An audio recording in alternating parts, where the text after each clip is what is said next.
자, 이번 시간에는 브레인스토밍 관련된 템플릿들을 같이 살펴보도록 하겠습니다. 아시다시피 브레인스토밍은 굉장히 중요한 과정이죠. 어, 모든 팀의 팀원들 각각의 생각들을 최대한 끄집어내는 그런 과정입니다. 하지만 어떠한 틀이 없을 경우 어, 여러 가지 생각들이 그냥 흩어지기만 하고 좀 뭐랄까요, 회의 자체가 혼란스럽기도 하고 좀 싸움으로 이어지기도 하죠. 그렇기 때문에 좀 체계를 가지고 브레인스토밍 하는 게 굉장히 필요합니다. 그래서 이런 템플릿들을 이용해서 여러분들이 브레인스토밍 회의를 좀 더 체계적이고 좀 더 유용한 과정으로 활용할 수 있게 되길 바랍니다. 자, 한번 살펴보죠. 앞서 살펴본 템플릿들과 마찬가지로 다른 카테고리에 있는 템플릿들과 마찬가지로 각 템플릿들에 대한 설명들이 이렇게 나와 있고요. 어떻게 이용하면 되는지 스텝 바이 스텝으로 설명도 되어 있고 각 템플릿들을 활용할 때 피그점의 어떤 기능들을 이용하면 좋은지 또 어, 표현이 되어 있습니다. 자, 첫째, 여러분들 브레인스토밍 할 때는 어떠한 퀘스천을 가지고 할지를 어, 만- 어, 회의를 주관하는 사람이 먼저 정해 놓을 수도 있고요. 예, 지금 좌측에 여기 보이시는 것처럼 정해 둘 수도 있고 아니면 이 퀘스천 자체도 브레인스토밍에서 함께 정할 수도 있을 것 같습니다.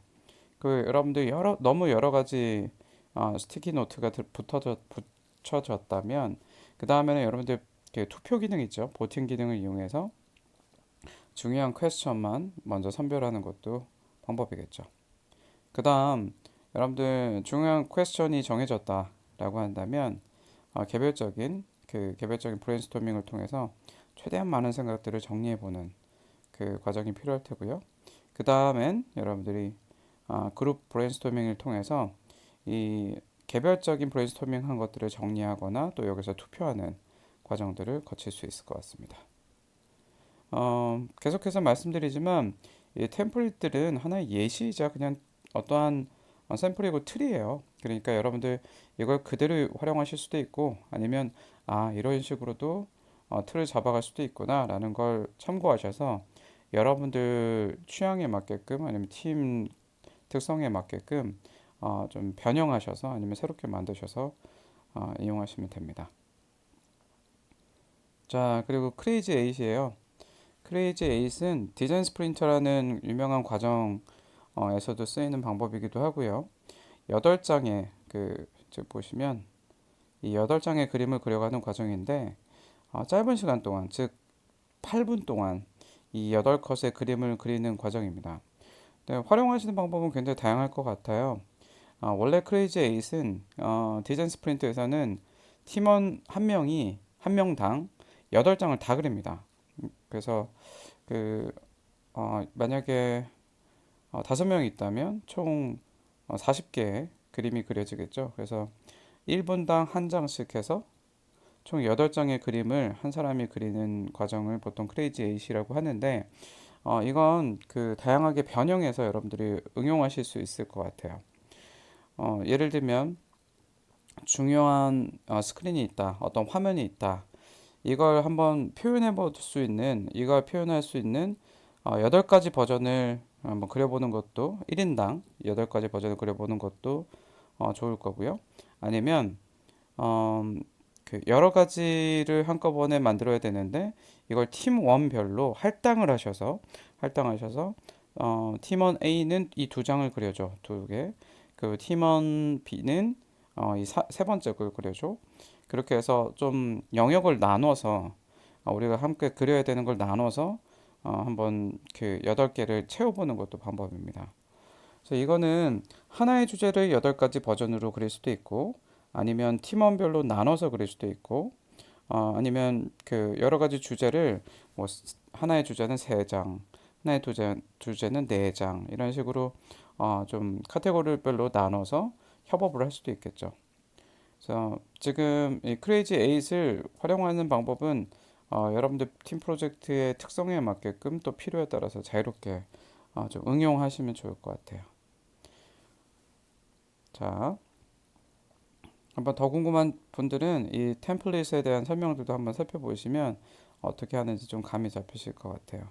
그래서 지금 가장 핵심은 8분이라는 타이머를 맞춰놓고 짧은 시간 동안 이 8개의 그림을 그리는 겁니다.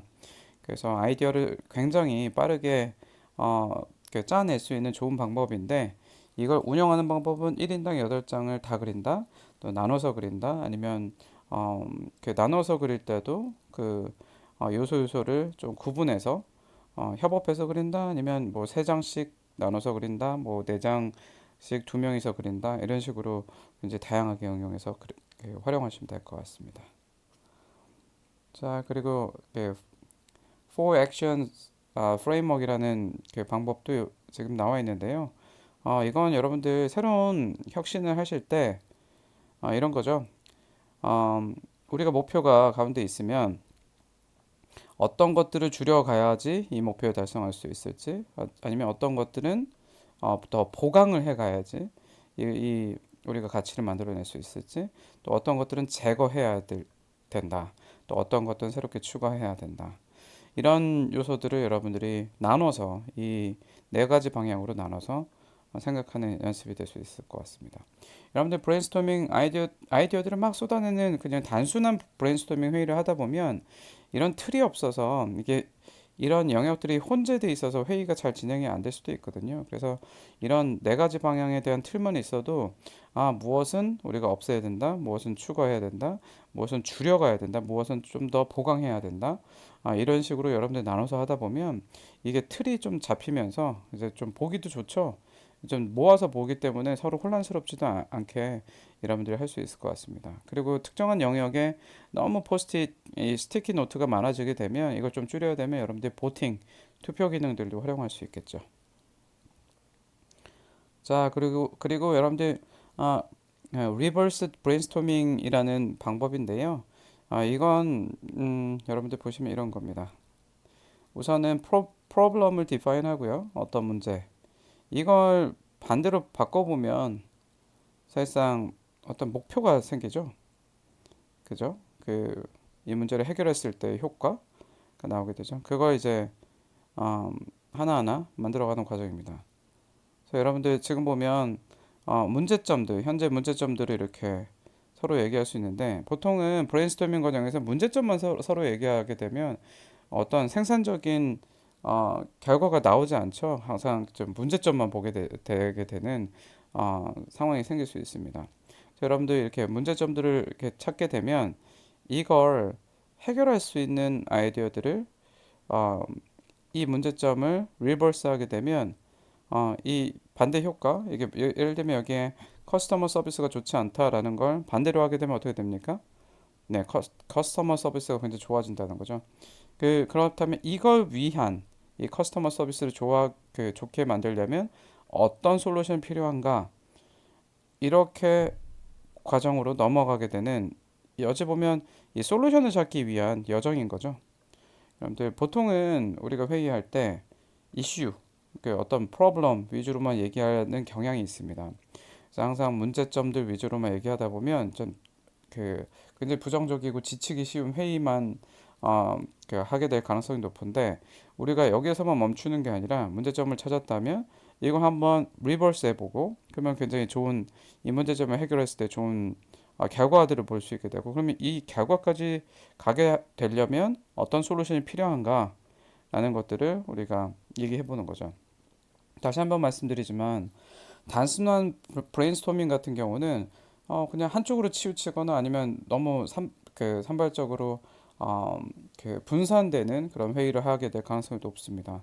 근데 이런 틀이 있게 되면 뭐 부정적인 프로블럼이나 아니면 이슈들을 먼저 얘기하고 이걸 반대로 한 최종적인 좋은 해결된 해결된 결과들을 우리가 생각해 볼 수 있고 여기까지 도달하기 위해서는 어떠한 솔루션이 필요한 거 구체적으로 생각할 수 있는 여러분들 이런 과정들을 이런 틀들이 있게 되면 여러분들의 회의도 하나의 좋은 틀을 갖게 돼서 계속해서 문제를 서로 얘기하고 또 문제가 문제를 야기시키는 약간 그런 꼬리에 꼬리를 무는 그런 악순환이 생기는 그런 회의에서 좀 벗어날 수 있지 않을까 생각합니다.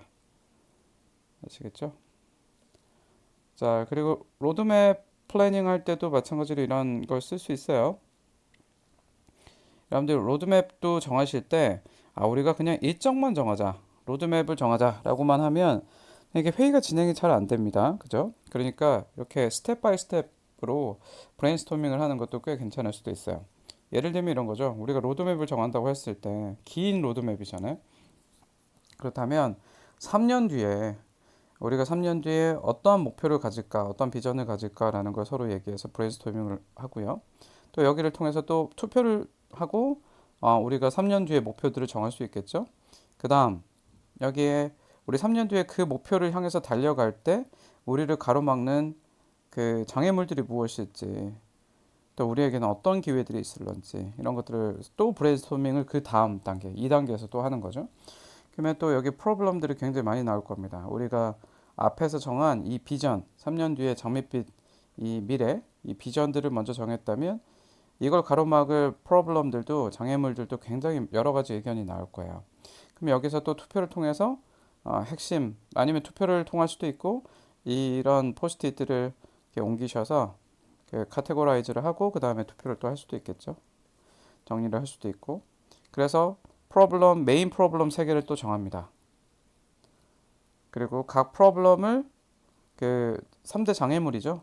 그 각 프로블럼이 이렇게 있다면 이걸 또 해결할 수 있는 그 브레인스토밍을 합니다. 그래서 여기서 또 투표를 거칠 수도 있겠죠. 다시 한번 말씀드리면 우리가 어, 장기적으로 3년 동안의 로드맵을 정한다고 가정했을 때 그냥 단순하게 일을 쪼개서 분업하듯이 로드맵을 정하고 하는 게 효과적이지 않을 수 있어요. 그래서 지금 보시는 것처럼 우리가 3년 뒤에 궁극적으로 어떤 비전을 갖고 어떤 장밋빛 미래를 예상하면서 갈지를 또 브레인스토밍하고 투표를 통해서 먼저 정하고 이 비전이 먼저 정해지면 이 구체적으로 우리가 정한 비전을 향해서 달려갈 때 우리를 가로막을 3대 장애물들을 또 정할 수 있을 겁니다. 이것들도 서로 브레인스토밍에서 마음껏 적은 다음에 또 투표를 하거나 카테고라이즈를 해서 세 개의 메인 프로블럼을 정할 수 있겠죠. 그러면 그 세 개의 프로블럼마다 그 장애물들을 해결할 수 있는 다양한 아이디어들을 또 그 브레인스토밍에서 이 아이디어들을 정리를 하는 겁니다. 그 여기서 또 투표를 해서 우리가 어떤 아이디어로 그 프로블럼들을 해결할지를 정하게 되면 여러분들 장기적인 프로젝트 로드맵을 그릴 때 이 정도의 좋은 청사진은 없죠. 그래서 이렇게 브레인스토밍도 어떤 틀을 갖게 되면 회의를 훨씬 더 체계적으로 어, 진행할 수 있게 된다. 라는 것도 아실 수 있을 것 같고요. 자, 그리고 여기 보시면 그 브레인스토밍과는 좀 다를 수 있지만 그 아니면 좀 비슷한 영역도 있는 그런 몇 가지 또 템플릿도 좀 소개하도록 할게요. 보통 우리가 근본적인 원인을 찾아야 된다고 하잖아요. 근데 그 why라는 걸 한 번만 질문하게 되면 왜 그랬을까? 왜 그런 문제가 생겼을까? 라고 했을 때는 1차원적인 뭐 표면적인 문제의 그 원인만 알게 되는 거죠. 그래서 한 5번 정도의 왜라는 질문을 했을 때 우리가 정말 그 근본적인 그 문제에 대해서 문제의 그 원인에 대해서 알 수 있다고 보통 이렇게 말하게 되죠. 그래서 5번 이상의 why를 물어보는 과정. 그걸 통해서 근본적인 원인을 찾는다. 예를 들면 이런 거죠. 내가 빨간불일 때 건너갔다. 뭐 이런 문제가 있었다. 그렇다면 왜 그랬을까? 왜 그랬을까? 라고 했을 때 그 이유는 여기 보시면 네. 그 근무 시간에 늦어서. 그러면 또 왜 그랬을까? 늦게 일어나서. 그러면 또 그건 왜 그랬을까? 알람이 그 동작하지 않아서. 왜 그랬을까? 내가 알람을 더블 체크하지 않아서. 왜 그랬을까? 전날 아, 알람을 세팅하는 거 잊어버려서. 그러니까 이렇게 가장 그 근원이 되는 원인을 찾을 수 있다는 거죠. 그래서 여러분들 보통 표면적인 이유, 표면적인 원인만 찾게 되는 문제가 계속 생기시면 이런 하나의 생각할 수 있는 틀도 굉장히 유용할 수 있다. 그래서 여러분들 그 여러 사람이 하는 브레인스토밍도 의미가 있을 수 있지만 혼자서 생각하는 이런 방법들도 혼자서 하는 브레인스토밍도 이런 식의 틀이 있으면 여러분들이 좋은 결과를 도출할 수 있는 방법이 될 수 있습니다. 그리고 여러분들 프로토타이핑도 되게 유용하죠. 바로 어떠한 솔루션을 만들어가는 그 코딩을 하는 게 아니라 여러분들 이런 프로토타입을 만들어서 이 프로토타입을 가지고 전체적인 틀에 대해서 먼저 팀원 간에 그 소통을 해보고 가장 베스트한 이 프로토타입을 먼저 완성한 뒤에 실제 개발을 하고 데이터베이스를 구축하고 뭐 클라우드 아키텍처를 구축하는 게 훨씬 더 좋을 수 있습니다. 그래서 여러분들 모바일 앱을 예시를 들어서 이런 프로토타입을 하게 되면 예를 들면 처음에 로그인 페이지가 나오고 그 다음에 어디로 갈 수 있고 이동할 수 있고 그 다음에 회원 가입할 때 뭐 어떻게 하고 회원 가입을 지나서 로그인하게 되면 어떤 게 나오고 프로필 페이지에서 뭐가 나오고 이런 것들을 서로 실제 코드나 실제 디자인까지 들어가지 않는 이런 단순한 형태로라도 서로 만들어 놓고 얘기를 하게 되면 큰 틀, 큰 틀을 가지고 서로 큰 그림을 잡기 좋고요. 그리고 여기에서 여러분들이 서로 의견들을 포스트잇을 가지고 나눌 수도 있고 여기에서는 이동하거나 삭제하거나 수정하는 게 굉장히 빠르고 쉽지 않습니까? 프로토타입 레벨에서는.